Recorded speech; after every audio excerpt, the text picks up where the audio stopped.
اعوذ باللہ من الشیطان الرجیم بسم اللہ الرحمن الرحیم السلام علیکم ورحمۃ اللہ وبرکاتہ۔ قصی کے دوسرے بیٹے اور عبدالدار کے چھوٹے بھائی کا اصل نام مغیرہ اور مشہور نام عبد مناف تھا، اور وہ اپنی لیاقت، بہادری اور خوبصورتی کی وجہ سے سارے عرب میں مشہور تھے، اور لوگ ان کو مکہ کا چاند کہا کرتے تھے۔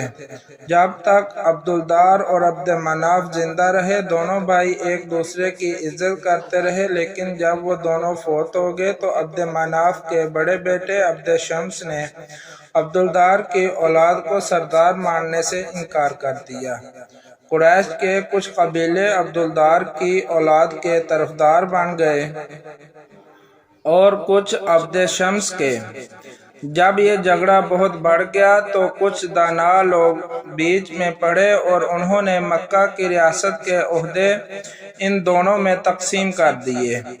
حاجیوں کو کھانا کھلانے اور پانی پلانے کے عہدے عبد شمس کو دیے گئے، اور کعبہ کو کھولنے اور بند کرنے، جنگ کے موقع پر جھنڈا اٹھانے اور قومی مجلس کے انتظام کے عہدے عبدالدار کی اولاد کے پاس رہے۔ اس انتظام کو تھوڑا ہی عرصہ گزرا تھا کہ عبد شمس نے اپنے سارے فرائض اپنے بھائی ہاشم کے سپرد کر دیے۔ ہاشم بڑے بہادر اور دریا دل آدمی تھے۔ ان کا اصل نام عمرو تھا۔ ہاشم کے لقب سے اس وقت مشہور ہوئے جب مکہ میں ایک دفعہ سخت قحط پڑا اور انہوں نے شام سے غلہ لا کر روٹیاں پکوائیں، پھر بہت سے اونٹ ذبح کر کے سالن تیار کیا اور روٹیوں کو چورا کر کے اس سالن میں ڈال دیا۔ اس کے بعد سب لوگوں کو دعوت دی کہ وہ آئیں اور یہ مالیدہ کھائیں۔ ہاشم کے معنی توڑنے اور کچلنے کے ہیں۔ روٹیوں کو توڑ کر سالن میں مالیدہ بنانے کی وجہ سے ان کو ہاشم کہا جانے لگا۔ قحط ختم ہو جانے کے بعد بھی انہوں نے یہ دستور جاری رکھا۔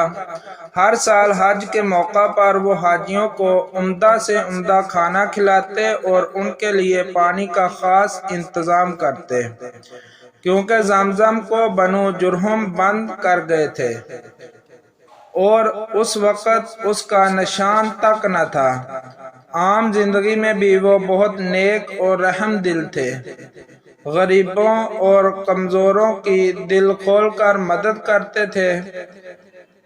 ان خوبیوں کی وجہ سے لوگ ان سے محبت کرتے تھے اور وہ سارے عرب میں عزت کی نظروں سے دیکھے جاتے تھے۔ ہاشم نے قریش کی تجارت کو بڑی ترقی دی اور ان کی کوششوں کی وجہ سے مکہ عرب کی سب سے بڑی تجارتی منڈی بن گئی۔ ہاشم نے اپنی زندگی میں کئی شادیاں کیں۔ ان کی ایک بیوی کا نام سلمہ تھا، جو مکہ سے شمال کی طرف تقریباً 421 کلومیٹر دور ایک پرانے شہر یثرب کی رہنے والی تھی۔ ان کا تعلق قبیلہ خزرج کی ایک شاخ بنو نجار سے تھا۔ وہ عمرو بن زید نجاری کی بیٹی تھی۔ ہاشم تجارت کے لیے شام جاتے ہوئے اکثر یثرب میں ٹھہرا کرتے تھے۔ ایسے ہی ایک سفر میں انہوں نے سلمہ سے شادی کی اور کچھ دن یثرب میں ٹھہرنے کے بعد شام کی طرف روانہ ہو گئے۔ جب غزہ پہنچے تو بیمار ہو گئے اور وہیں فوت ہو گئے۔ ان کی وفات کے بعد سلمہ کے بطن سے ان کے ایک فرزند پیدا ہوئے اور ان کا نام پہلے عامر اور پھر شیبہ رکھا گیا، کیونکہ ان کے سر پر کچھ سفید بال تھے، اور شیبہ کے معنی بوڑھے کے ہیں۔ مکہ میں ہاشم کی وفات کی خبر پہنچی تو ان کے چھوٹے بھائی مطلب ان کے جانشین ہوئے۔ ادھر ہاشم کے فرزند جوانی کی عمر کے قریب پہنچنے تک یثرب میں اپنی ماں کے پاس پرورش پاتے رہے۔ وہ بڑے ہی نیک اور خوبصورت جوان تھے اور اپنی خوبیوں کی وجہ سے شیبۃ الحمد